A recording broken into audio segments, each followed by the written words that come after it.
Meus queridos irmãos, a palavra de Deus que nos é dirigida neste domingo do 13º, mas não só neste domingo, mas durante todos os domingos do ano, a cada dia, esta palavra vem para preencher uma lacuna em nossas vidas, na nossa vida espiritual, e esta catequese vem a completar em nossas vidas esta ascese, ou este caminho, este desejo da vida nova. E nós escutamos os trechos de hoje, da leitura primeira, da leitura segunda, da Carta de São Paulo aos Romanos, e o texto do Evangelho, do capítulo 10, continuidade do capítulo 13º do Evangelho de Mateus. Nós, a comunidade cristã, nós somos chamados a cada dia do despertar às nossas atividades cotidianas e ao momento que voltamos ao repouso, que estamos a fazer nossas orações do término do dia e ao mesmo tempo já estaremos a nos projetar. Então, nós somos chamados a tomar uma atitude. Esta atitude que deve a cada dia, a cada instante, a cada momento, receber uma motivação para que ela tenha um ânimo, para que ela tenha vida. Todas as nossas atitudes são movidas por uma motivação. Essas motivações poderão ser positivas, poderão ser um reforço negativo, poderão ser espirituais ou não. Uma pessoa que tem determinadas limitações de saúde e precisa deixar de ingerir o açúcar, deixar de ingerir o sal, ou outro tipo de alimento que entra em choque com ele. Então, algo motiva. O que me motiva a limitar o açúcar? O que me motiva a limitar o sal? O que vai me motivar a não ter determinadas práticas alimentares?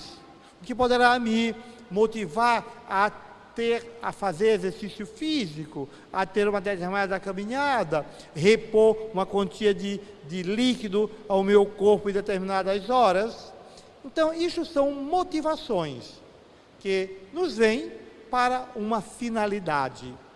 Então, a vida espiritual, a vida de homens e de mulheres de fé, deve se deixar conduzir por esta motivação.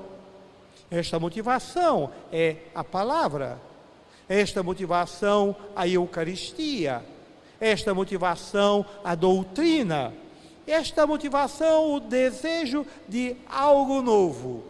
Então, nós devemos tomar uma atitude em nossas vidas, tomar uma decisão. Mas como vos dizia, tomar uma decisão necessita de uma motivação, que pode ser espiritual ou não. A palavra de Deus que nós escutamos é, ao mesmo tempo que nos chama, nos envia. O cristão, o católico deve tomar uma posição nas suas vidas, na implantação, na construção do reino de Deus. Mas este tão falado reino de Deus, anunciado por tantos credos, por tantas espiritualidades, e Jesus está a falar às pessoas do reino dos céus. E eles têm ainda uma dificuldade, mas o que é isto? Porque muitos vêm do paganismo, e infelizmente esse resquício ainda está entre nós. Muitos de nós cultivamos resquícios pagãos, ou do paganismo de outrora, ou do novo paganismo que é implantado por uma sociedade que se afasta do divino, do místico, e que é banido do seu meio, a sua cultura que lhe deu origem, a cultura cristã, a cultura mística, para implantar um pensar pagão, Quantas vezes nós escutamos pessoas que chegam a dizer o que é este reino dos céus, esta vida além do físico não existe, tudo é aqui e acabou. Então é muito comum a gente escutar isto entre muitas pessoas que infelizmente são levados por este pensamento. Então o paganismo, este pensar dos povos assim antigo, e hoje também, Jesus vivendo aquele momento, ele vai falar do reino de Deus. Então ele vai usar várias histórias, parábolas, para dizer a eles desta vida além do físico, que era uma dificuldade para muitas pessoas de entender, esta vida além do físico. Jesus vai falar deste reino de Deus, depois vai falar que ele volta para o Pai. Então tem uma dificuldade de compreender. Agora, a palavra de Deus, a mística cristã, católica, a catequese católica, e não só a catequese católica, mas de todas as espiritualidades, deverão nos levar a ter esta intimidade com o Senhor. Agora, esta intimidade com o Senhor não é algo desassociado da nossa vida, do nosso dia a dia. Às vezes, algumas pessoas dizem assim, quando eu estiver próximo, na idade avançada, perto de morrer, eu mudo de vida, eu me converto. Como se fosse uma tática para querer enganar a Deus. Isto é muito perigoso na nossa vida. Será que eu terei esta coragem nos últimos momentos de dizer, está afindada minha vida física, então eu me converto, deixo as práticas pagãs? Ou será que eu estarei a viver uma sedução tamanha pelo paganismo, pelo pecado, que não tenho a capacidade de tomar uma atitude e quero continuar na vida anterior, na vida de pecado?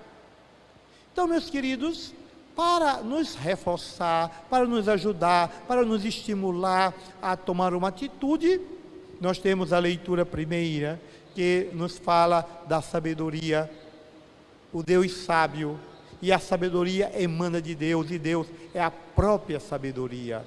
Então nós estamos a ver os profetas, estamos a ver na literatura sapiencial, na literatura do Antigo Testamento, invocar este Deus sábio. Dai-me, Senhor, a tua sabedoria, dai-me, Senhor, a tua presença, dai-me, Senhor, uma parte dessa tua presença, para que a minha vida, o meu corpo seja de fato robustecido. Porque no Novo Testamento já vem, esta sabedoria já vem recheada de algo mais, o Espírito do Senhor, o Espírito Santo, o Espírito de Yahvé falado no Antigo Testamento. Então Paulo já nos fala que devemos buscar, clamar o Espírito Santo, o Espírito do Senhor, o que fortifica, o que nos anima, o que nos impulsiona. Porque por nós, o que eu poderia fazer? O que seria de nós? O que seria de mim sem a palavra? O que seria de mim sem o Espírito do Senhor? Talvez seria o pior de todos os homens, porque estaria chagado, estaria ferido pelo pecado e poderia não esboçar uma reação. Mas é o Espírito do Senhor. São as catequeses, a Eucaristia, a palavra, que de fato vem à minha vida fazer dizer, acorda, toma uma atitude. Tu não podes continuar assim, tu não podes continuar te deixando ferir pelo pecado, pelo mal, mas toma uma atitude na tua vida, de volta para o Senhor.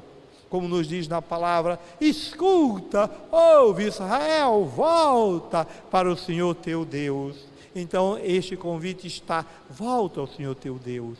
Mas por mim, talvez eu não teria força, talvez por mim eu não gostaria de voltar, eu queria estar na vida pagã. Mas é a unção, o Espírito do Senhor. Dai-me, Senhor, a tua unção, dai-me, Senhor, uma porção do teu Espírito, para que venha como força que me motive a algo mais. E o texto do Evangelho, que nos apresenta essas 3 parábolas, que nós conhecemos, são parábolas do cotidiano da nossa vida, assim dizer, do doméstico. Primeiro nos fala da plantação, alguém que tinha uma roça, que tinha um campo. Depois nos fala dona de casa, desta mãe, a essa pessoa preocupada com o alimento da família, que nos diz que vai buscar a farinha para fazer o pão, fazer o alimento, e esta farinha coloca uma porção de fermento, o fermento para que a massa possa crescer, para que possa se tornar comível. Então, esta mulher, ao colocar a semente que, ao colocar o fermento que suaviza, o fermento que dá vida à massa, que nós, meus queridos irmãos e irmãs, possamos buscar este fermento. Nos apresenta a parábola que nos fala da mostarda, uma minúscula semente, e eu lembrava, que o evangelista, para destacar a força do reino de Deus, ele, assim dizer, exagera um pouco em falar da árvore, que a mostarda chega ali a 1,5 metro, mais ou menos, no máximo. Não é uma árvore como uma mangueira, como um pé de jambo, como um caju aqui para nós. Então, mas por ser uma semente pequena e vai ser diferente das outras hortaliças pelo seu tamanho. Ela vai chegar mais ou menos a 1,5 metro, que é bastante grande para as demais. Então, ao dizer que tornará-se uma árvore grande, que os pássaros virão e tal, então ali ele usa da pregação, então, para falar do poder, da força do reino de Deus. E por fim, meus queridos, nós temos a nossa reflexão partindo da primeira parábola, que nos fala desta roça, deste campo. O homem, ao fazer a plantação, nos diz que ele plantou o trigo, e depois as pessoas observam, com o passar do tempo, algo diferente. Mas o que está acontecendo na tua roça, no teu campo, na tua horta? O que foi que tu plantou de fato? Mas tu não tiveste o cuidado de ter uma semente boa, de ter guardado as melhores sementes do ano da colheita passada para poder plantar? Ou tu não foste comprar nas lojas que vendem os materiais, não foi comprar uma semente de boa qualidade? Tu compraste já uma semente vencida? Porque estamos vendo algo diferente. Mas o que foi que aconteceu? Então este homem nos diz que este homem vai mandar plantar o trigo, uma boa semente no seu campo, em determinado momento começa a crescer algo paralelo ao trigo. E no texto nos usa a palavra joio, que é um tipo de capim, muito parecido com o trigo quando está pequeno, que de longe, e as pessoas que não são acostumadas a cultivar, não conhecem, pensam que é a mesma coisa. E o dono vai dizer, não, olha, o inimigo, alguém veio na minha plantação para fazer o mal. Eu tinha plantado um bom trigo, boas sementes, mas alguém plantou o capim, plantou a erva daninha, plantou a ortiga, plantou o espinho. E logo os homens têm a preocupação, mas aí, vamos logo tirar, arrancar? Então esta palavra vai nos ensinar 2 pontos fundamentais para a nossa vida. O homem vai dizer, não, deixa crescer. Chegará no momento que nós iremos, no momento da colheita. Por quê? Como parece muito o trigo com o joio ainda pequeno, este capim, corria um perigo de, ao mesmo tempo que iria se cortar este capim, de cortar também e danificar a plantação. Ou seja, Deus acredita em mim. Deus acredita em nós. Nós não somos um caso perdido. O Senhor confia e possibilita a conversão. Diz, dai um tempo para que nós possamos discernir, para que nós possamos ver o trigo do joio. Dá um tempo para que possamos mesmo nos direcionar e separar o joio do trigo. Então dá um tempo a mim, a nós, para a conversão, para que nós possamos ser trigo e não ser joio. Esta palavra também nos coloca diante de uma pergunta, de um desafio para nós. O homem vai dizer que o inimigo foi e plantou o joio.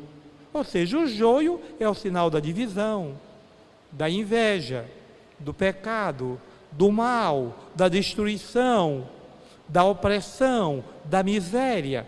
O joio como sinônimo do mal, em oposição ao grão, ao trigo, que seria para fazer a farinha e alimentar as pessoas. Então, meus queridos, nós deveríamos nos perguntar sempre se as minhas atitudes, se as nossas atitudes estão sendo transformadas, se eu estou deixando de plantar o joio, se eu estou deixando de plantar a divisão, se eu estou deixando de plantar o ódio, se eu estou deixando de implantar a inimizade, se eu estou deixando de plantar a miséria entre as pessoas para plantar o bem.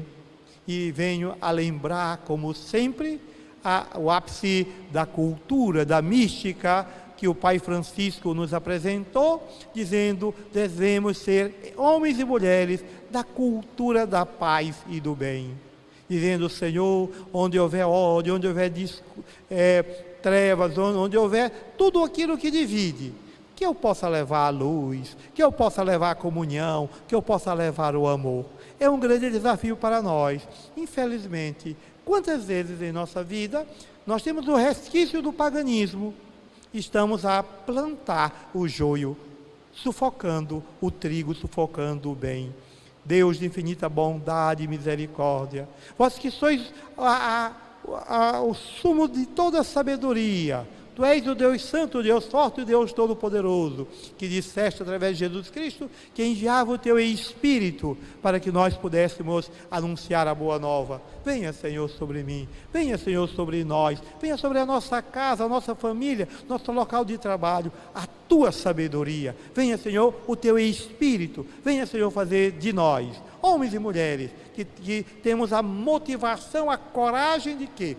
De plantar o trigo, ou seja, de plantar o bem, e que o joio seja banido de nossas vidas. Amém?